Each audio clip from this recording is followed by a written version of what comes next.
Merry Christmas! No wait, that was Monday.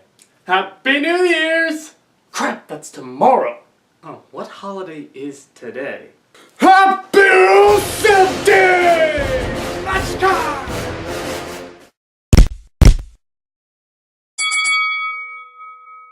What's going on, wrestling compadres? It's your YouTube champion! Starting off his second week reign. It's your savior of the memes. It is your baritone of wrestling. It is CN Pierce here with another edition of WW3. Once again, I have the top 3 news stories coming out this week in WWE.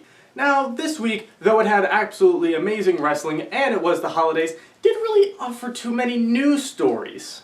Mainly we had to focus on one big news story, and we'll get to that later. So let's start off with some lesser knowledge. This week on Monday Night Raw, we got Asuka officially joining the Women's Royal Rumble match. Now do you see why I don't think there's much news this week? Personally, I did not care for this segment, though apparently it is important.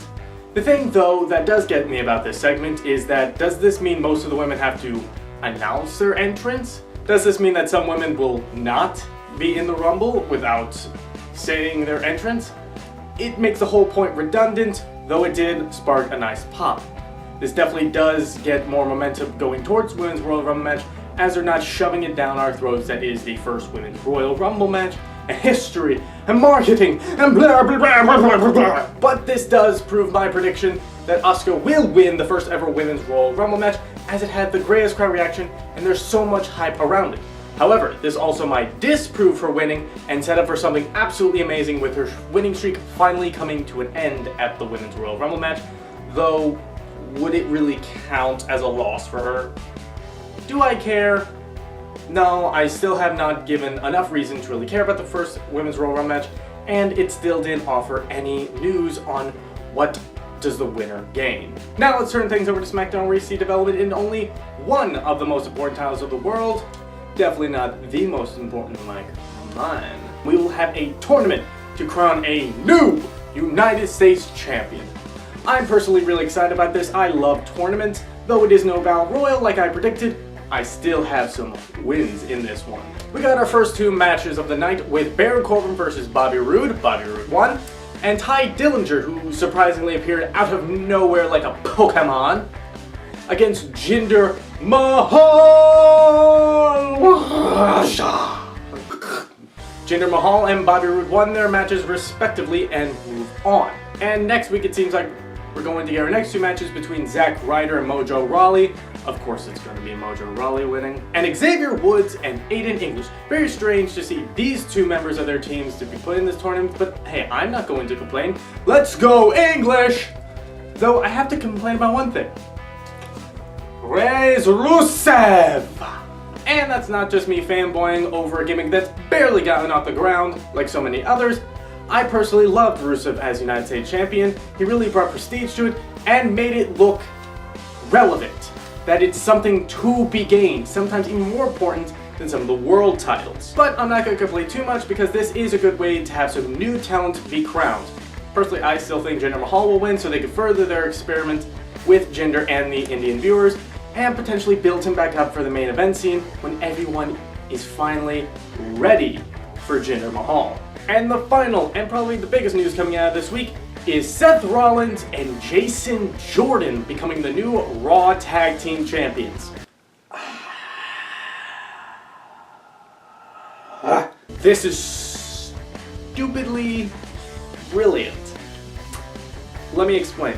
Clearly, Dean Ambrose was supposed to be in Jason Jordan's spot, winning the tag team titles against The Bar and making the Shield all champions to some degree. But due to his injury, of course, Dean Ambrose had to be replaced. Though I'm still not sure if Jason Jordan winning the tag team titles with Seth Rollins was necessarily a good idea. It also really might be. They're clearly trying to push Jordan to the moon, and currently his singles station really hasn't been getting him any momentum, with most of the WWE rejecting him. Clearly it's time for a change, and some of his best work was in a tag team in American Alpha with Chad Gable. Now I hope this leads where I think it is going, with either Jason Jordan turning on Seth Rollins, saying this was all a part of his big plan to become a main eventer, to be seen as someone to be feared and respected in the WWE. Maybe you can incorporate Kurt Angle in this whole plot, but it does work. Or this is setting up for a different heel turn from Dean Ambrose. Now they said Dean Ambrose will most likely be out of action for up to 9 months, which is probably a bit of an exaggeration. It's probably gonna be more like 6. He's still gonna miss WrestleMania so he can get the big pop after he returns, because it's not going to be 9 months. What I think is going to happen is Jason Jordan is going to try and force himself as a Shield member. Of course, Roman Reigns and Seth Rollins are going to reject this idea, but eventually Jason Jordan might just accomplish it.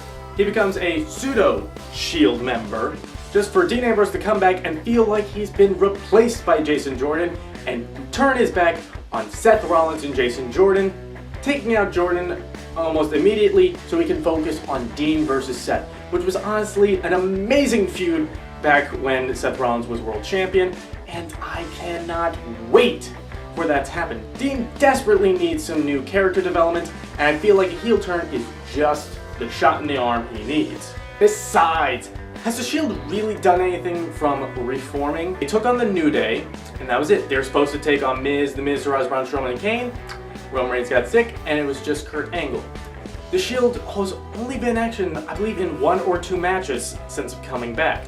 And since then, Roman Reigns has not teamed up with anyone, became Intercontinental Champion. Seth Rollins and Dean Ambrose tried to become tag champions.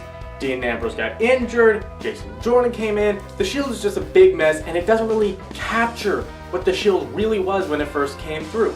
So I think the best thing to do is end it with something spectacular. I don't care how bumpy the road may be with Jason Jordan and Seth Rollins teaming up, but I feel like it's going to be a hell of a turnout.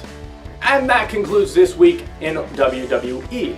What did you think of the 2 shows? Do you think they were good? Think they were bad? Or do you think they were just ugly? Let me know in the comments below. And don't forget, it is always time to subscribe. I have been your YouTube champion, and I'm going offline. Machka!